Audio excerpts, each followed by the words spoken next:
Good morning, good morning, good morning, Facebook Live. Good morning, Breaking Strongholds Ministries.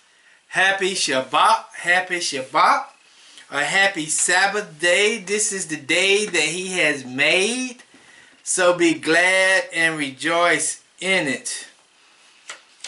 I will praise Yah. I will praise Yah. I will praise Yah.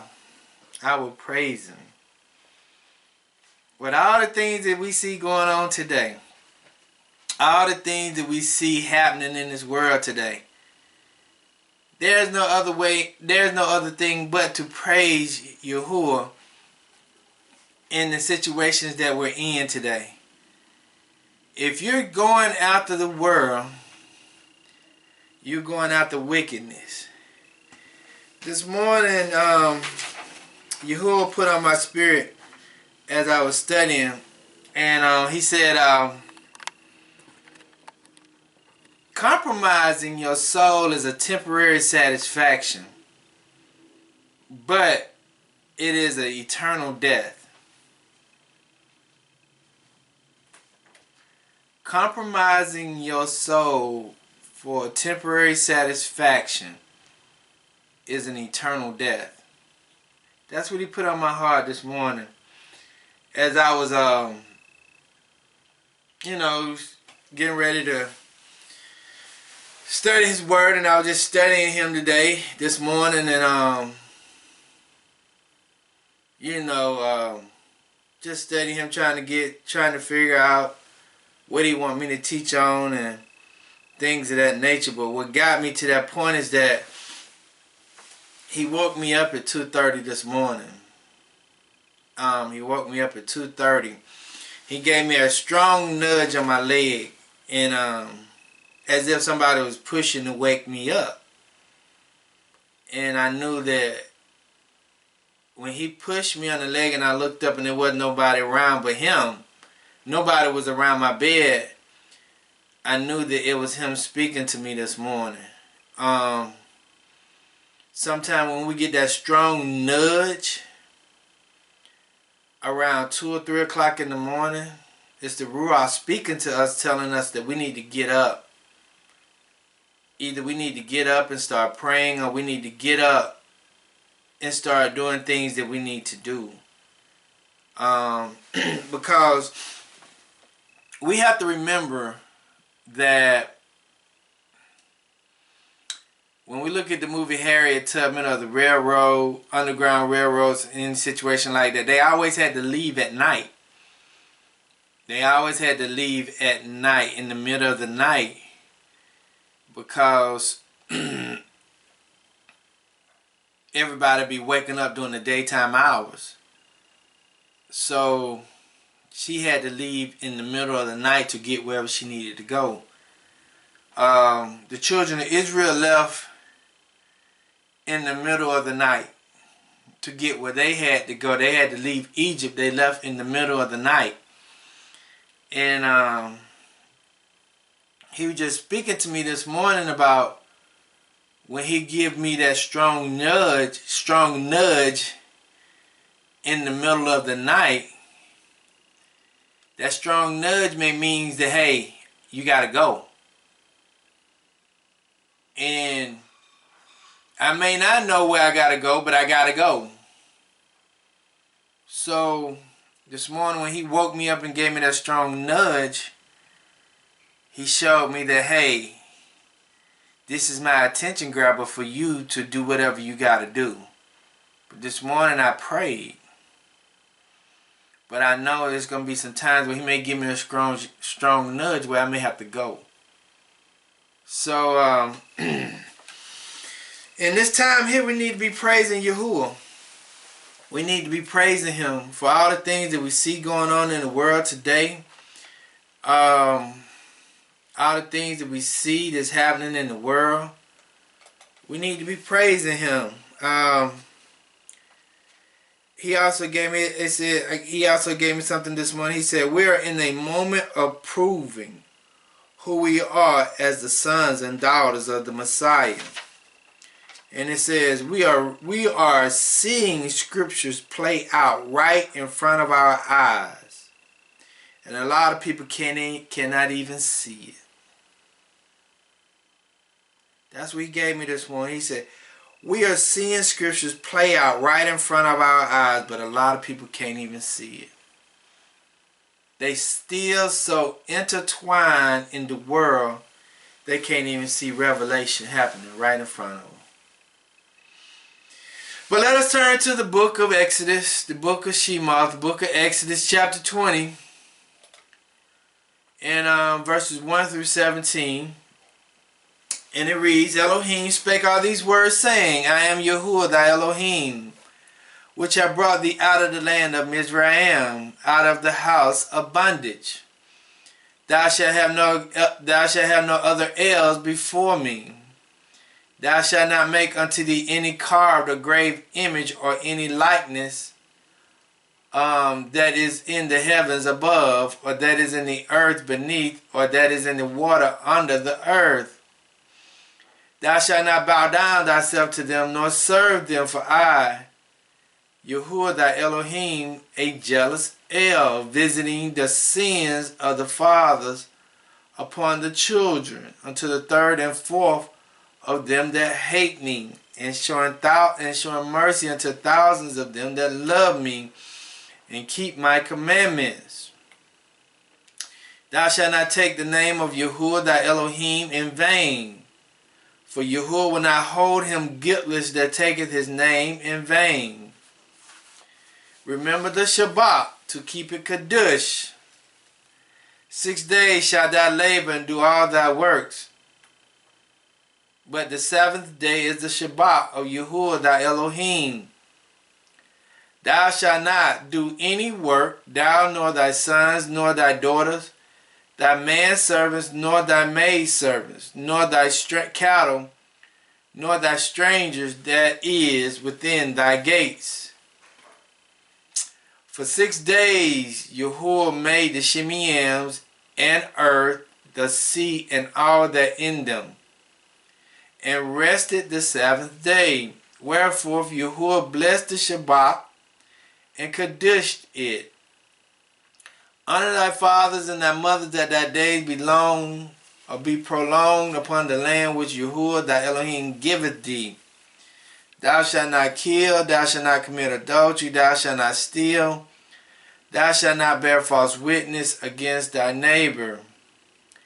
Thou shalt not cover thy neighbor's house, thou shalt not cover thy neighbor's wife, nor his manservant, nor his maidservant, nor his ox, nor his ass, nor anything that thy neighbor's. So let us do Yahuwah's prayer. Our Father, which art in heaven, hallowed be thy name. Thy kingdom come, thy will be done on earth as it is in heaven. Give us this day our daily bread. Forgive us of our trespasses, as we forgive those who trespass against us.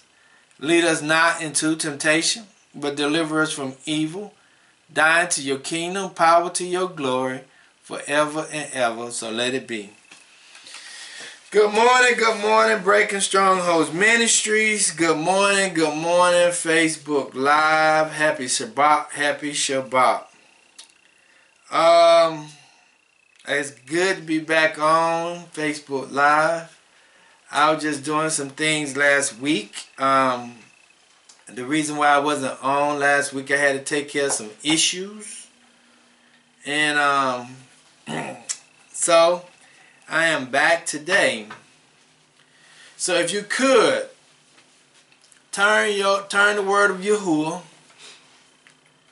to Matthew chapter 4. Turn the book of Yahuwah to Matthew chapter 4. Matthew chapter 4, verse 1 through 11. And the key verse will be verse 2. The key verse is verse 2. And it reads, and when he had fasted 40 days and 40 nights, he was afterwards and hungry. When he was fasted 40 days and 40 nights, he was afterwards and hungry.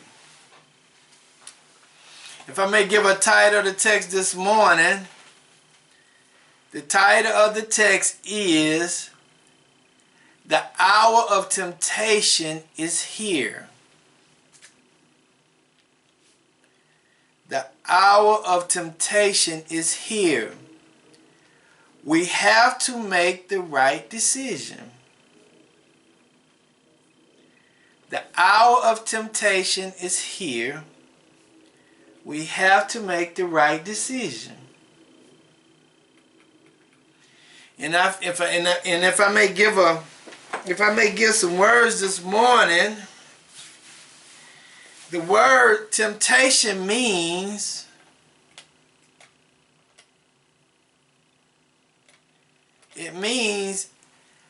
act of enticing or influencing someone to sin.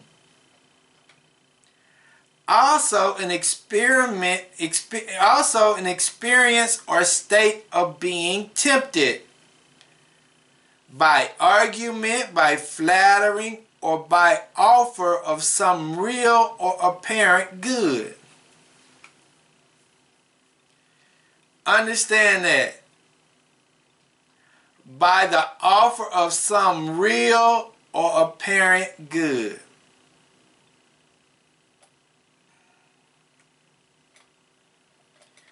Real and apparent good. Coming out of the 1828 dictionary. And the word expose. The word expose means to leave without shelter or defense. To exhibit openly or to unmask.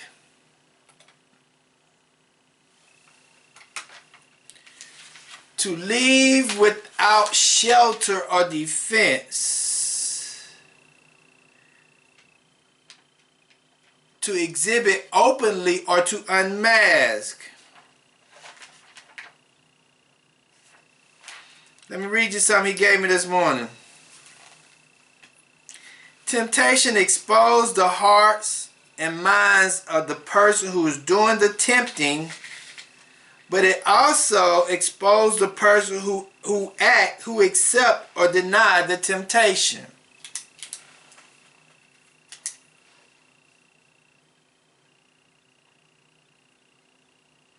Let me read that over. Temptation exposed the heart and mind of the person who is doing the tempting. But it also exposed the person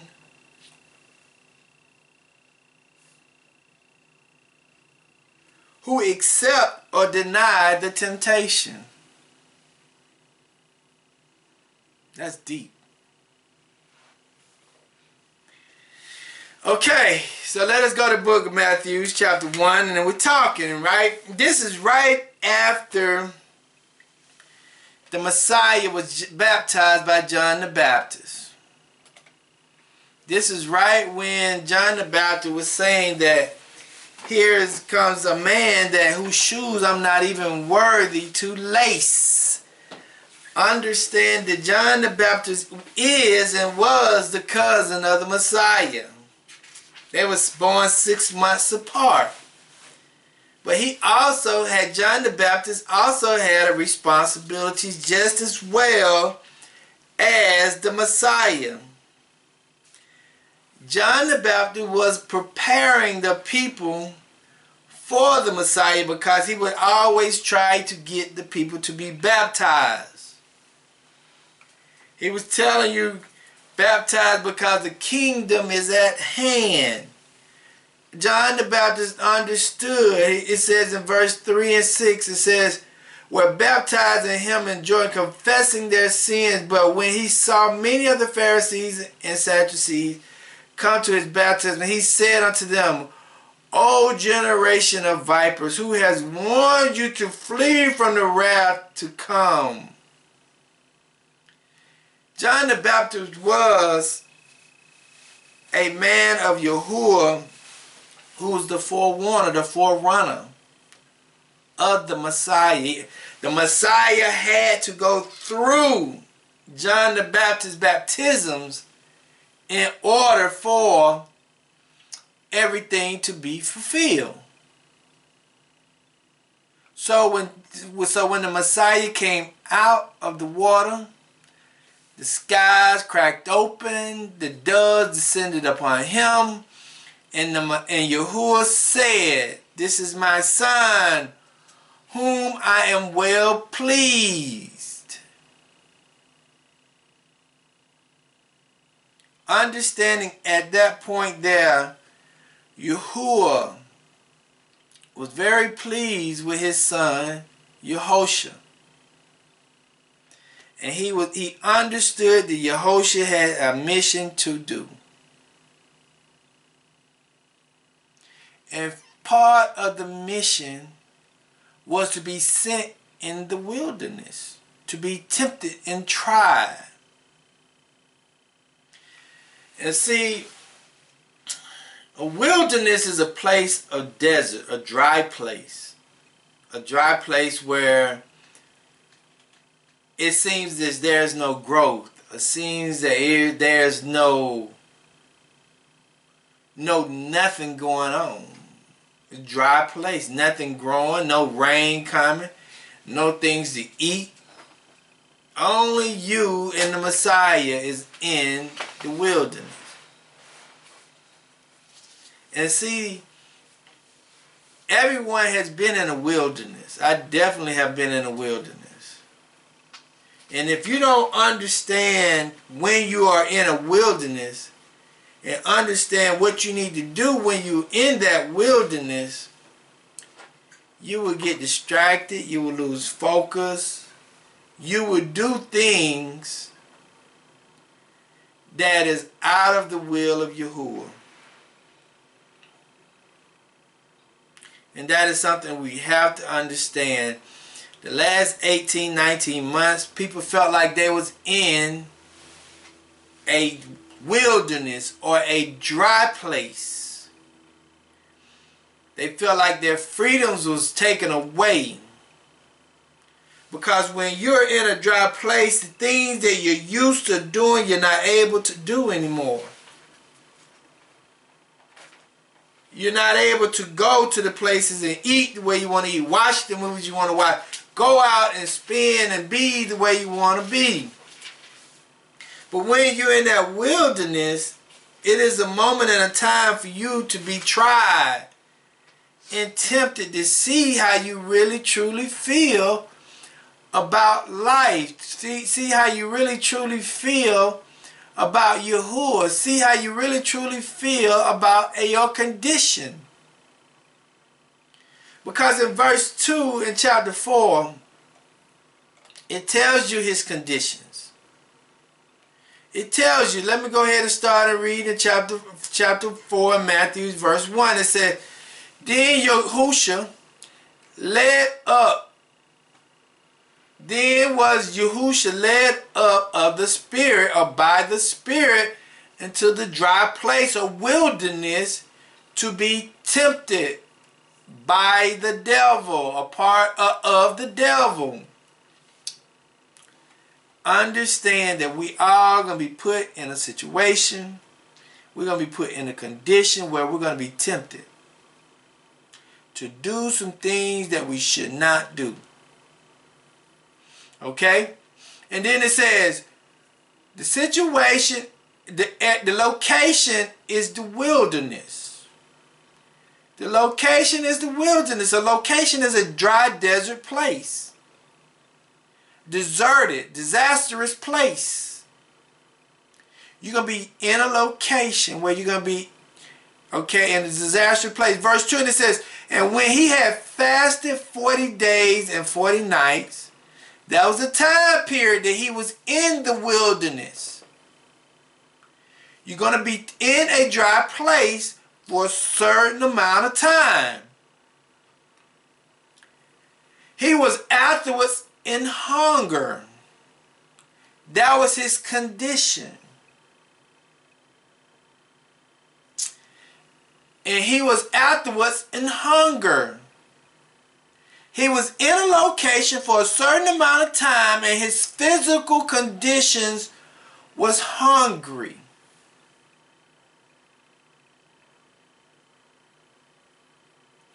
We have always been, we have been in a location for a certain amount of time with a certain condition. Physical and well as mental condition. See, that place in that condition puts you in a certain mindset. It does not necessarily just mess with the physical body. It messes with the mental capacity as well. And the hardest part for us to be able to overcome things, we have to keep this protected. That's why Paul said, I put on the whole armor of Elohim. Because this is one of the main things that we have to protect. When we're in a location for a certain amount of time, and our conditions, our physical and mental conditions, can be harmed. When we don't protect this, when we're in those physical and mental conditions, it can make us tap out. See, I was looking at this thing called Alone on Netflix, one of them yesterday, and they was put in the Antarctics with only one bag of clothing or supplies. And they had to survive in the Arctic for 100 days. And one of the guys on that episode, he was saying that one of the main things that will help you succeed and fail in these conditions is your mindset. If you don't have the right mindset in the conditions that you're in, you're going to fail the test. You're going to tap out too early. You're going to give in to temptations. We can be physically fit to run a marathon in 2 hours. We can be physically fit where we can bench press 500 pounds.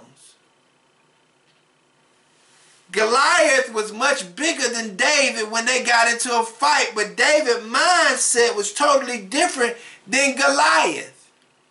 So David's mindset helped him overcome Goliath's physical conditions or physical abilities.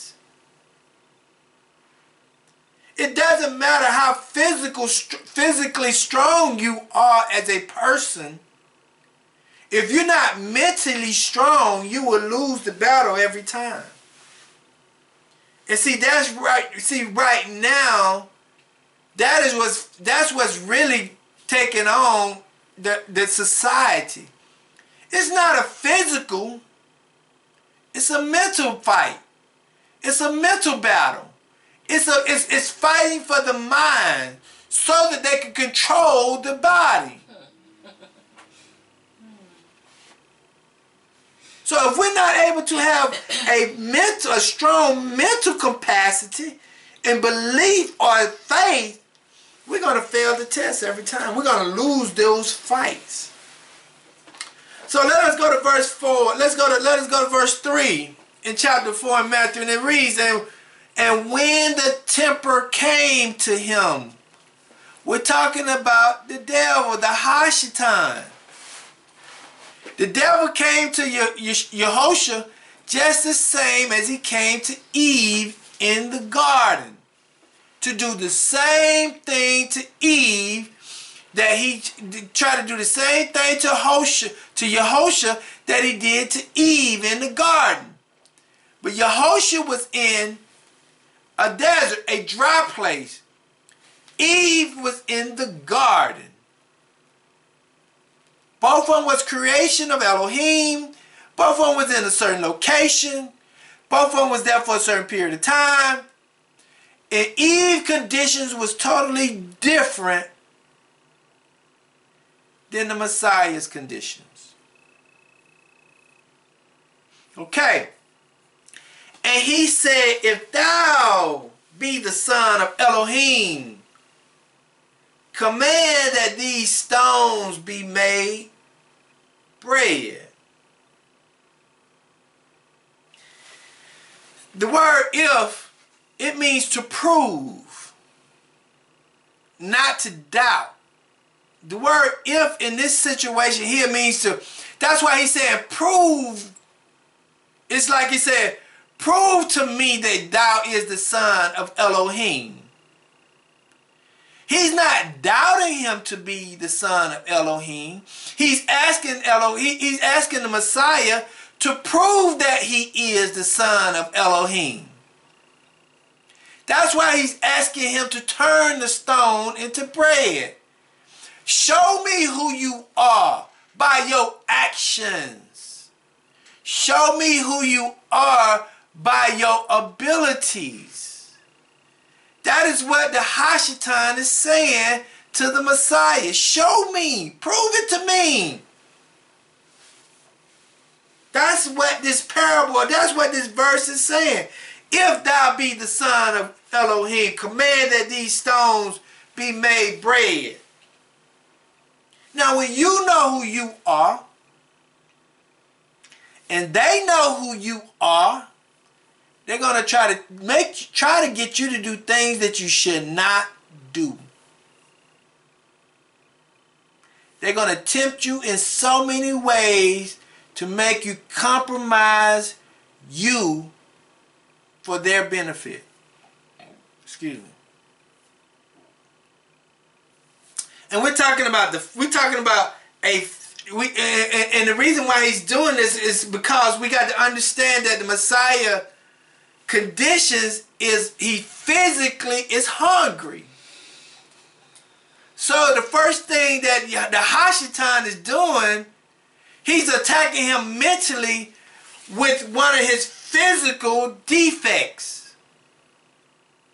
He's attacking him mentally through a physical desire. Yeah, I'm sure that he is very physically hungry and he wants something to eat.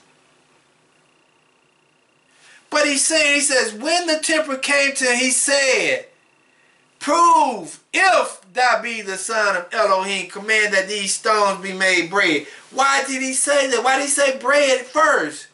Because the Messiah was hungry.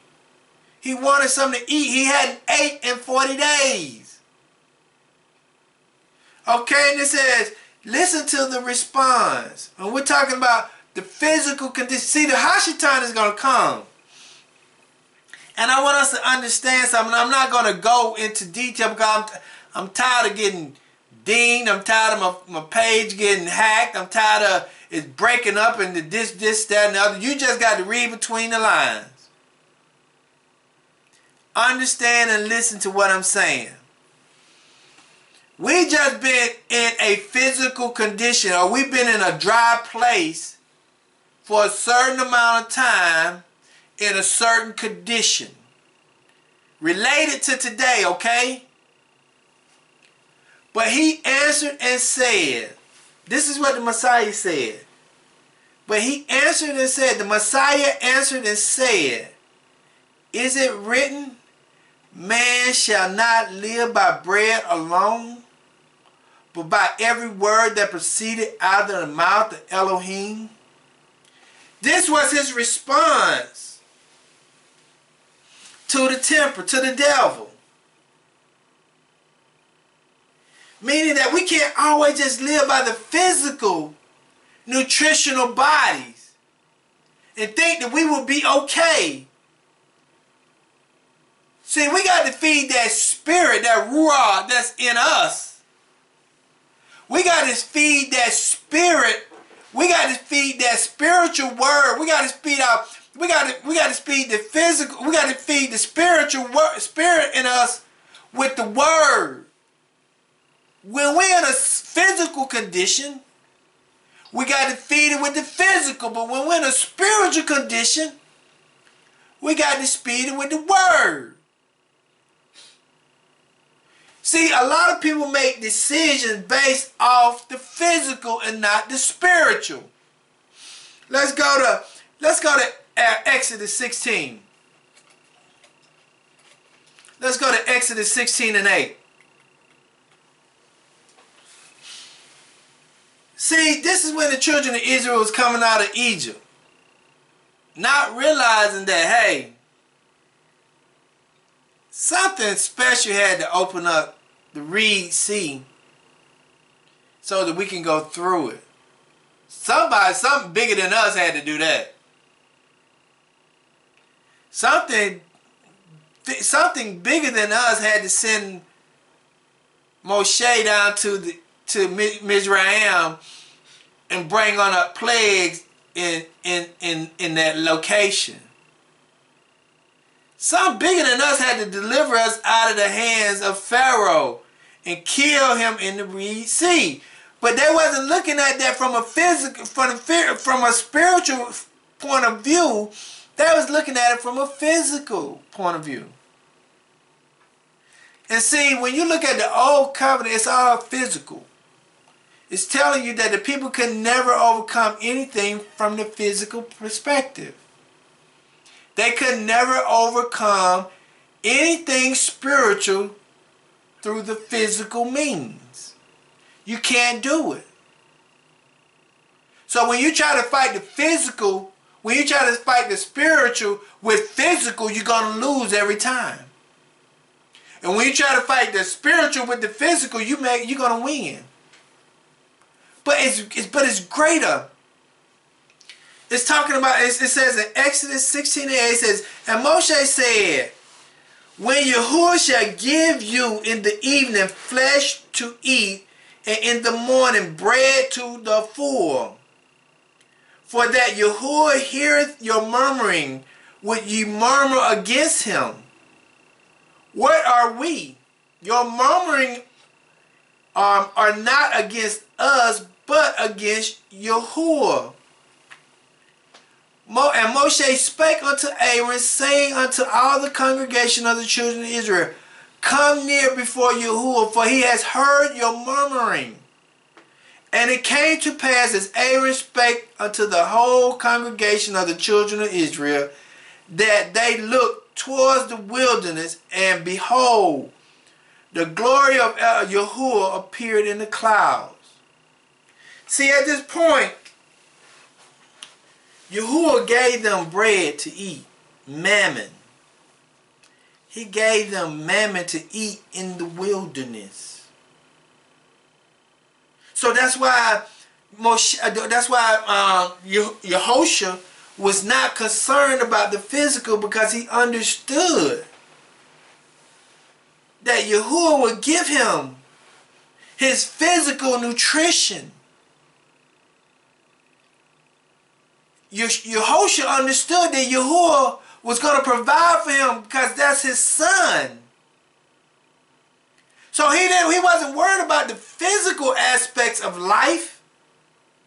He was telling you, I need to get my spirit right. I need to read the word. I need to know how to understand it. This is a spiritual fight, not a physical fight.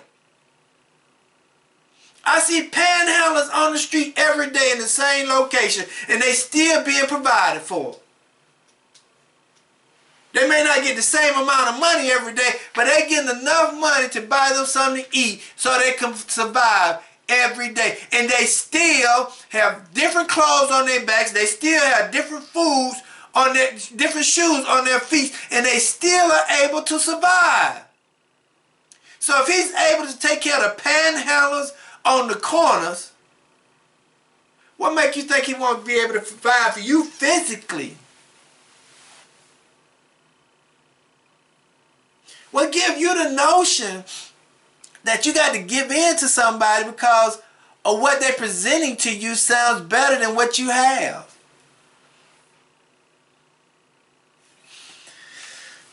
Let's go to Matthew's.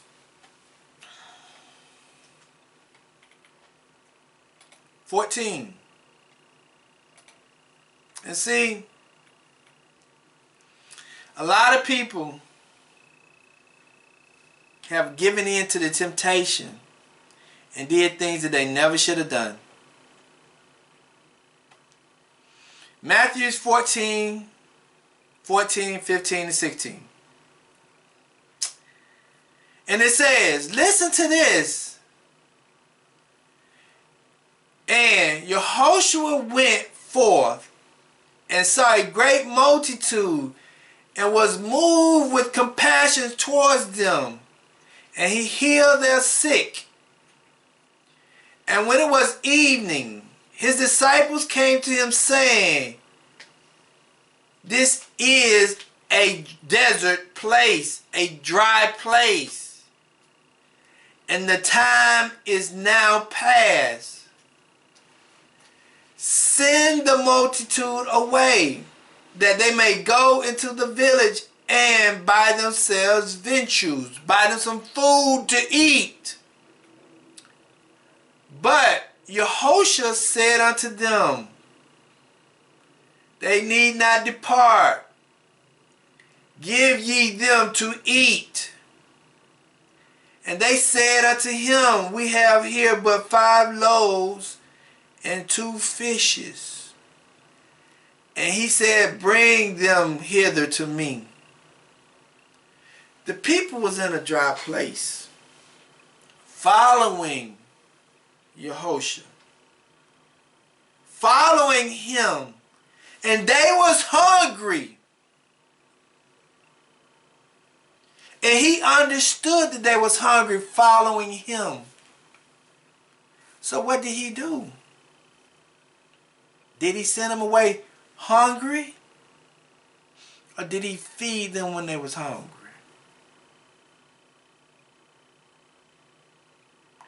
See, the hour, we're going to always be tempted. And I'm going to get to that one. Let me go ahead. We're going to always be tempted by the physical desires of this world. We're going to always be tempted by the physical desires of this world. Let's go to Revelations.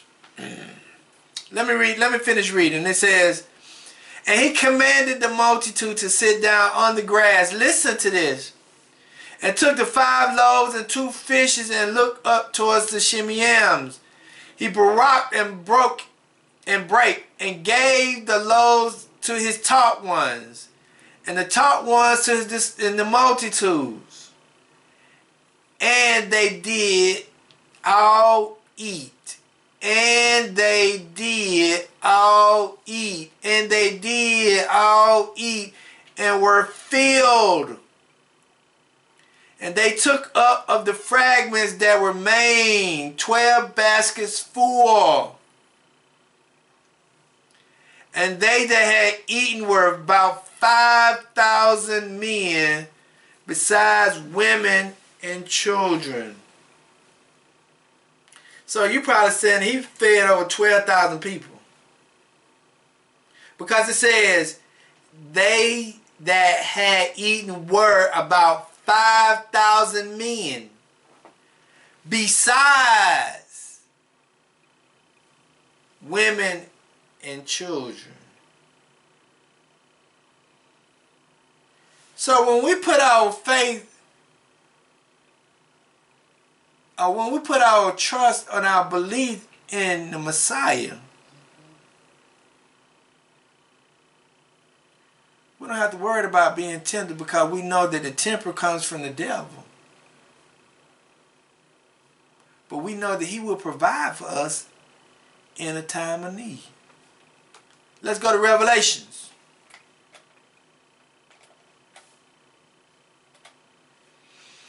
Revelations 12 and 6. Let me go to verse 5. And she brought forth a man-child, which is the children of Israel, who was to rule all nations with a rod of iron.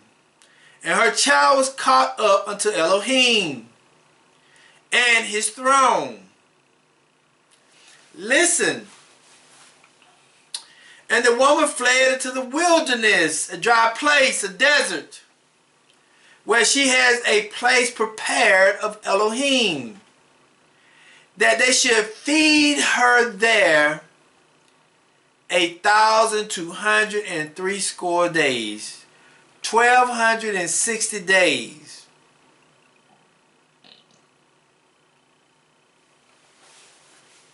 This is we had the past. He did the present. Now this is talking about the future. And this is an encouraging message because a teaching, because I want us to understand something.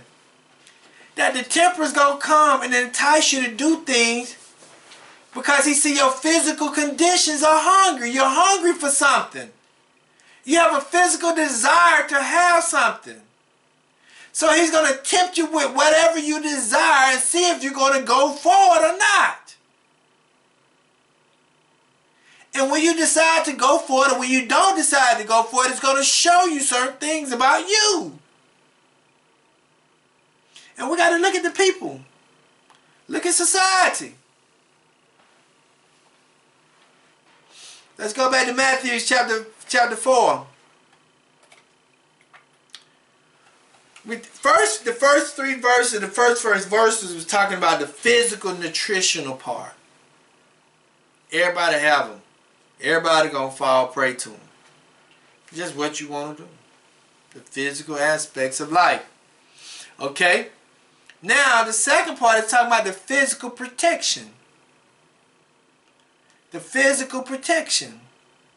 Do not allow somebody to give you and tempt you with physical protection. Please hear that. Talking about the physical protection. Physical protection. Don't do something because of an artificial crisis. Don't do something to create an artificial crisis in your life. Okay? Matthew chapter 4 verse 5. Verse 5 through 7. Talking about the physical protection part. It says, Then the Hashatan taking him up into the holy city, and setteth him in a pinnacle of the temple, in the center of it, of the holy place of it, and said unto him, If thou prove thou be the son of Elohim, cast thyself down, for it is written, He shall give his angels charge concerning thee. How did he know that? How did he know? How did the Hashatan know that?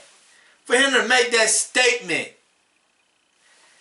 He shall give his angels charge concerning thee. How did the Hashatan know that part? For it is written, listen to what the Hashatan said now. This is the Hashatan speaking. This is the Hashatan speaking. Listen to what the Hashatan said. And said unto him, the Hashatan said unto him, Prove thou be the son of Elohim, cast thyself down. Listen, for it is written, He shall give his angels charge concerning you. The Hashatan knew what he was doing. The Hashatan knew who the Messiah was. The Hashatan knew what would happen for him.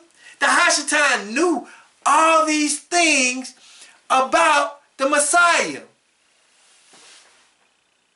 So you don't think this world don't know who you are?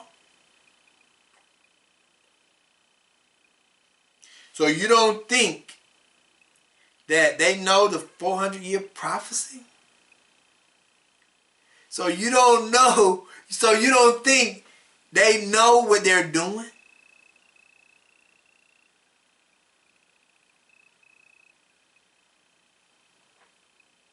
So you don't think it is a much bigger picture?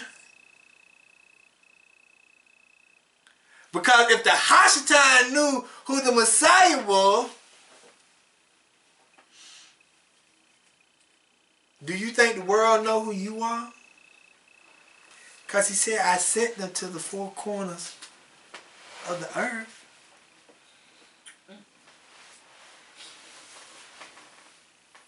He said, for it is written, he shall give his angels charge concerning you.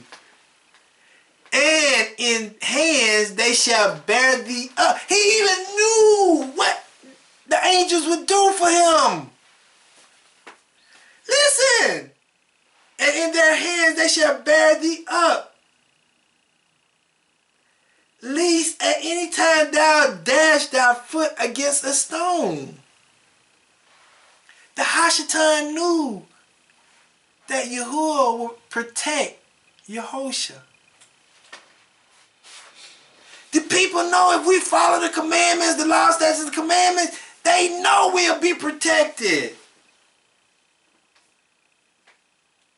That's why they doing what they do.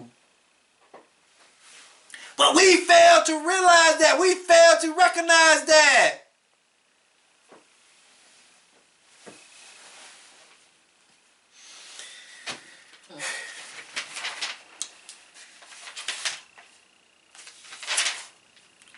Temptation exposed the hearts and minds of the person who is doing the tempting. But it also exposed the person who denies or accepts the temptation. Hashtan knew it. The Hashtan knew.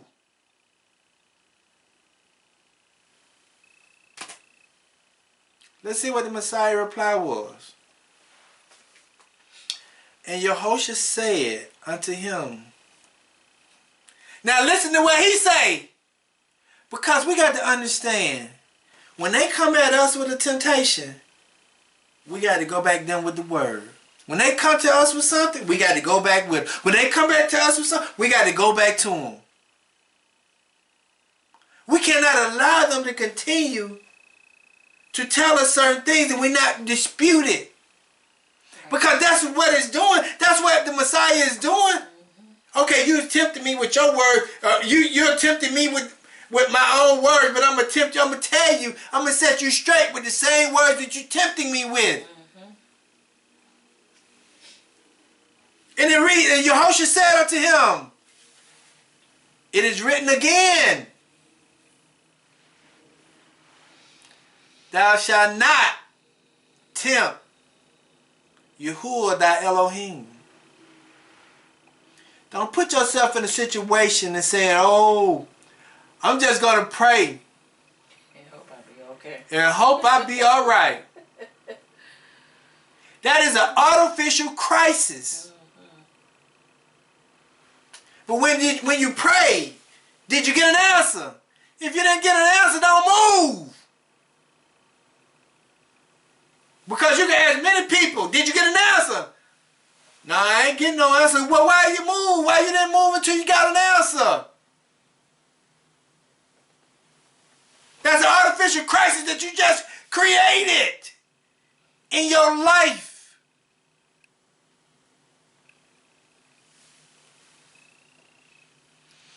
Let's go to Exodus 17.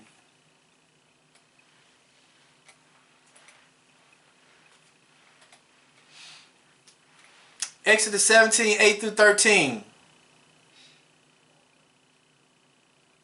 We're talking about the physical protection. Exodus 17, 8 through 13.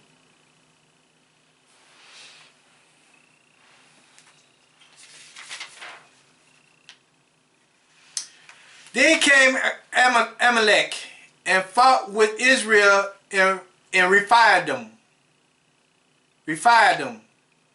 And Moshe said unto Joshua, choose us out of men and go fight. Fight with Amalek tomorrow. I will stand on the top of the hill with the rod of Elohim in my hand. So Joshua did as Moshe had said unto him, and fought with Amalek. And Moshe, Aaron, and Hur went up to the top of the hill. And it came to pass when Moshe held up his hands that Israel prevailed. And when he had let down his hands, Amalek prevailed. But Moshe's hands were heavy, and they took a stone and put it under him. And he sat thereon. And Aaron and Hur stayed up his hands, and the one on the left on one side and the other on the other side. And his hands were steady until the going down of the sun. That means they were fighting a long time, from sun up to sundown. But Moshe's hands was up when they was winning. When he dropped his hand, he was losing. Okay? And Joshua could discomfort, and Joshua discomforted Amalek and his people with the edge of the sword. And Yahuwah said unto Moshe, write this for a memorial in a book, and rehearse it in the ears of Joshua, for I will utterly put out the remembrance of Amalek from under heaven. What it is saying is, when we're lifting up the Most High during battle, physical battle, He will protect us and He will help us to overcome it. Because the staff of the rod of Moses was up, praising Yahuwah. That's when they was able to win. But when you let your hands down and you start praising Him and giving Him honor and glory, you're going to lose it every time. Let's go to Psalms 91. I like this one. Psalms 91, 10 and 11. There shall no evil befall thee, neither shall any plague come nigh thy dwellings. For He shall give His angels charge over thee, to keep thee in all thy ways. They shall bear thee up in thy hands, and lest thou dash thy foot against a stone. Understanding that won't nothing happen to us if we just do what the Messiah say do. And I battle with that. And I do artificial crisis too in my life. But I understand that the Messiah is in charge. And I'm going to do what He say do. Regardless of what the situation is. Regardless of what physical desires are. I'm going to do what He say do.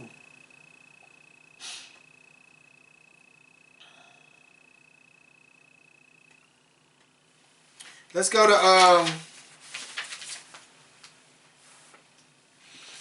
to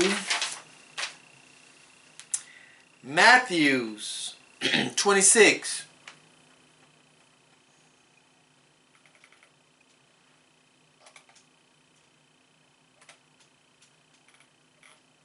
(52) through 54. This is when they came to attack him and take him in so that he can get ready to be persecuted. Then said Yehoshua unto him, this is when Peter cut the man's ear off with the sword. But nobody asked the question, where did Peter get the sword? Why did he have the sword? Was Peter doing what he's supposed to be doing with the sword? Nobody asked those questions. But this is when Peter cut the man's ear off. One of the Roman soldiers off. Then said Yehoshua unto Peter, put up again thy sword into his place, for all they that take the sword shall perish with the sword. Thinkest thou that I cannot now pray to my Father? Listen to what he's saying. Think thou that I cannot pray to my Father. He said, listen, you don't think I can pray to my Father? And He shall presently give me more than 12 legions of angels. He said, if anybody physically attack me, You don't think I can just call on my Father and He'll give me 12 legions of angels, which is over 72,000 angels? 12 legions equals to 72,000. It's 6 legion per one. It's 6,000 per 1 legion. He said, you don't think He can send me 72,000 angels to protect me? He said, I'm not worried about this physical thing. I'm just coming to fulfill biblical prophecy that was spoken. See, sometimes when we take our eyes off the Messiah, that's when we get worried. That's when we start having issues. That's when things go wrong in our life. That's when we start to act like Peter and start to cut the man's ear off. We try to fight our battles ourselves.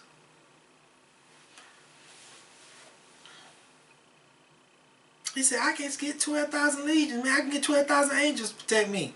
Put your sword up. But how then shall the scriptures be fulfilled? That this it must be. His death had to be. He could have easily physically protected himself. He could have easily done that with the 12,000 or the 12 legions of angels or the 72,000 legions of angels.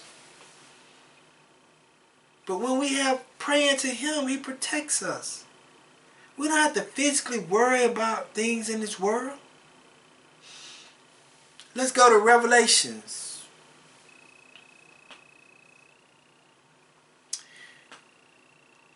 Let's go to Revelations chapter 12.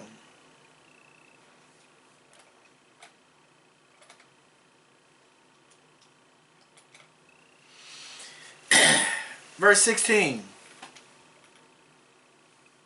We'll go to verse 15. This is talking about physical harm.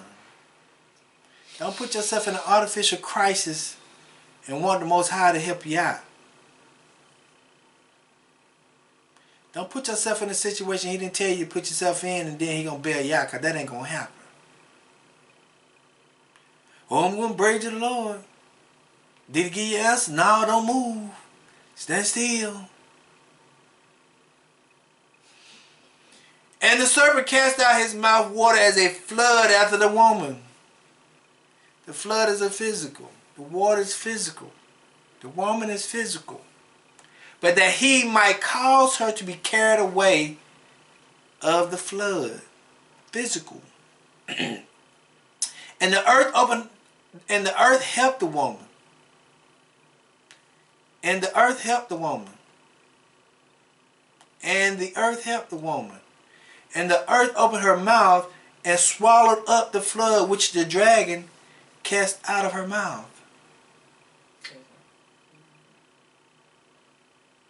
Physical protection. Sometimes we be so afraid.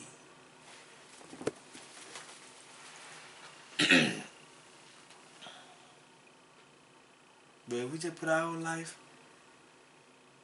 in the hands of Yahuwah, we'll be alright. Don't fall prey to that temptation. Oh, it's going to protect you.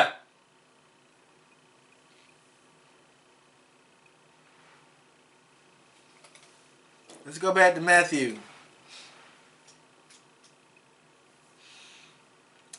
Verse 8 through 10. We're talking about don't do something for personal gain. Don't be tempted with personal gain.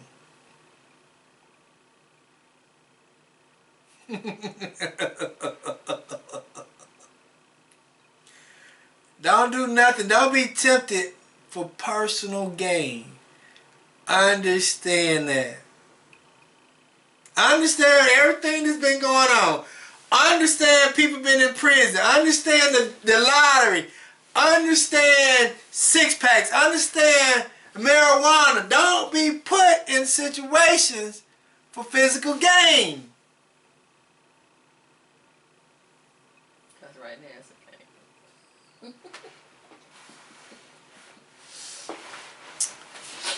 Verse 8. Again, the devil taking him up into an exceeding high mountain, position, place, and shew him all the kingdoms of the world, and the glory of them, and said unto him, all these things will I give thee, if thou wilt fall down and worship me. Then saith Yahushua unto him, get thee hence, Satan, for it is written, thou shalt worship Yahuwah thy Elohim, and him only shalt thou serve. Then the devil left him, and behold, angels came and ministered unto him. Let's go to Deuteronomy 8, 6 through 9.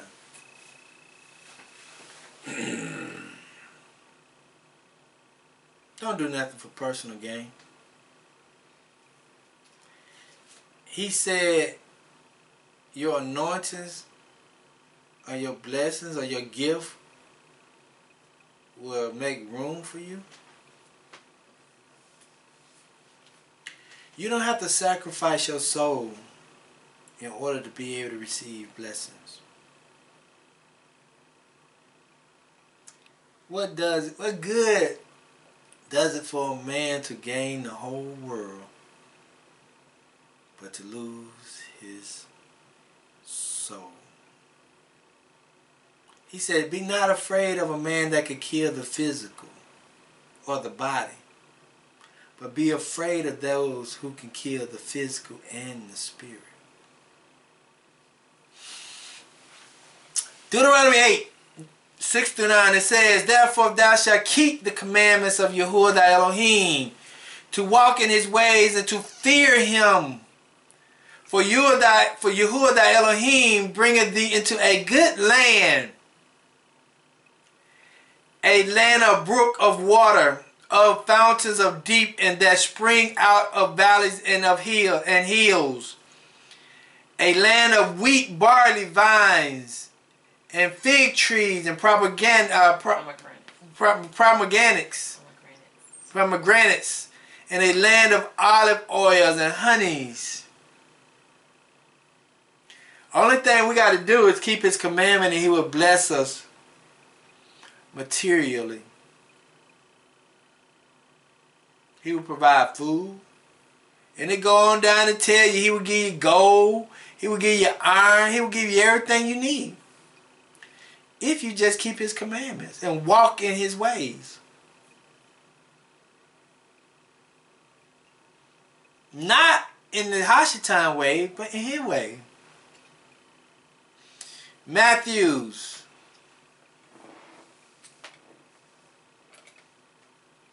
16 and 26.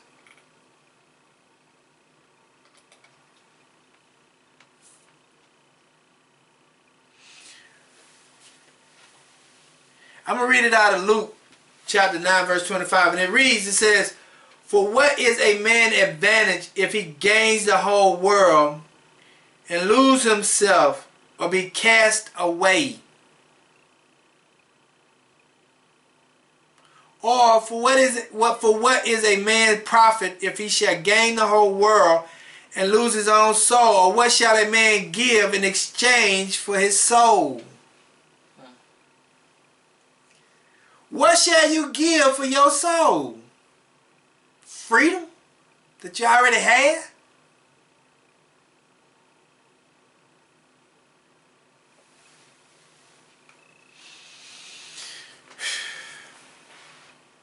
Revelations, last one. No, it ain't. Revelations 21. No. Let's go to James chapter 1.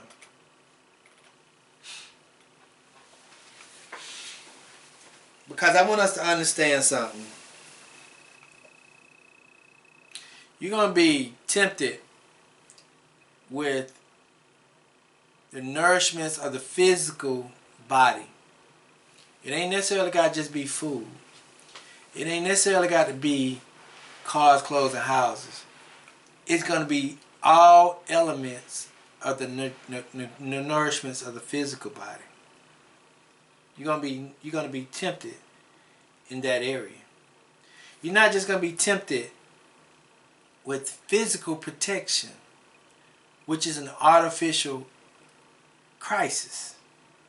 You're not just going to be tempted by that way, but you're also going to be giving you benefits. You're going to be tempted with special privileges, special powers, if you do something. If you give in to the temptation. See, James 1:12 through 15, it reads, and this is what I'm saying. Blessed is the man that endureth temptation. Go through it. Go through temptation. For when he is tried, he shall receive the crown of life, which Yahuwah has promised to them that love him. Listen to this. Let no man say when he is tempted, I am tempted of Elohim. For Elohim cannot be tempted with evil, because he is not evil. Neither tempt he any man. But every man is tempted when he is drawn away from his own lust and enticed. Then when lust has conceived, it brings forth sin.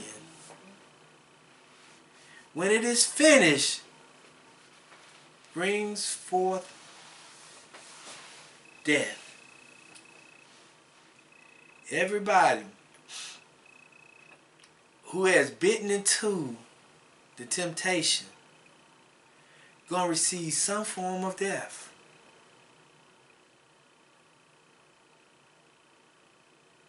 You're going to receive some form of death, a punishment. Let's go to 1 Corinthians chapter 10, verse 13.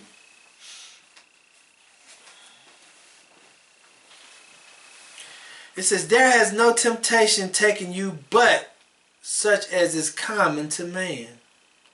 He said, you ain't going through nothing nobody else ain't been through.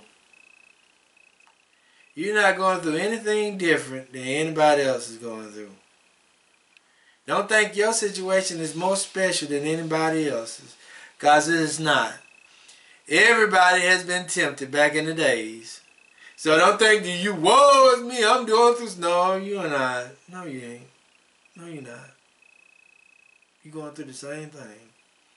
It says, but Elohim is faithful, who will not suffer you to be tempted above that you are able. He said he ain't going to put nothing on you that you can't bear. He ain't going to do nothing to you that you can't deal with.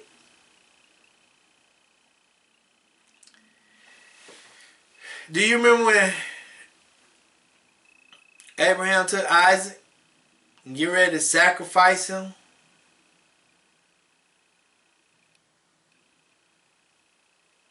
And that's why we have the ram in the bush.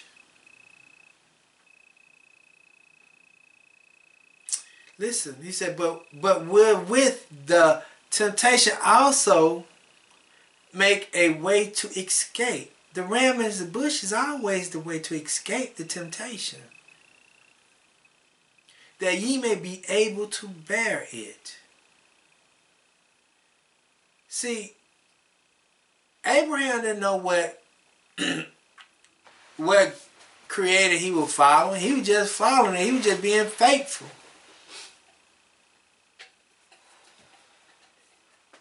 He was just being faithful. Because they were sacrificing humans back in that time.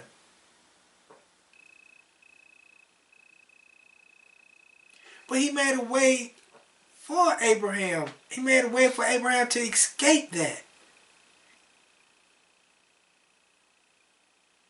So what make you think he won't make a way for you to escape your temptation?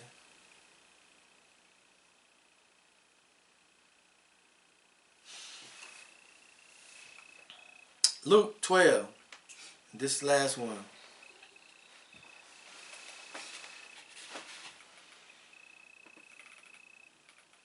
27 through 32. Now I want us to understand something. Before we even try to do something or fall in temptation to something,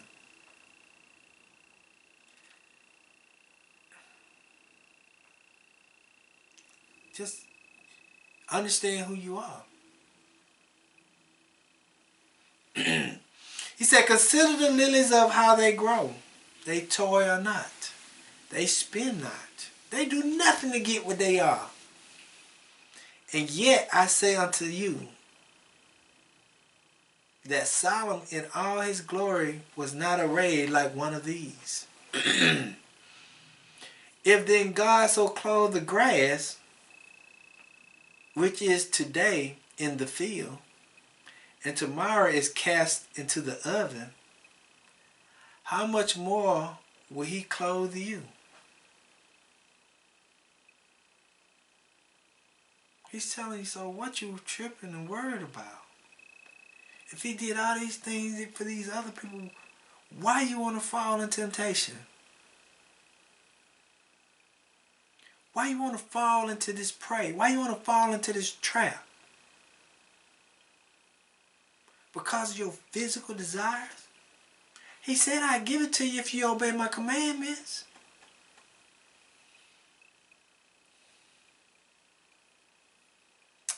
He said, ye of little faith. Listen to how he addressed them. Ye of little faith. And seek not ye what ye shall eat. He said, don't look for what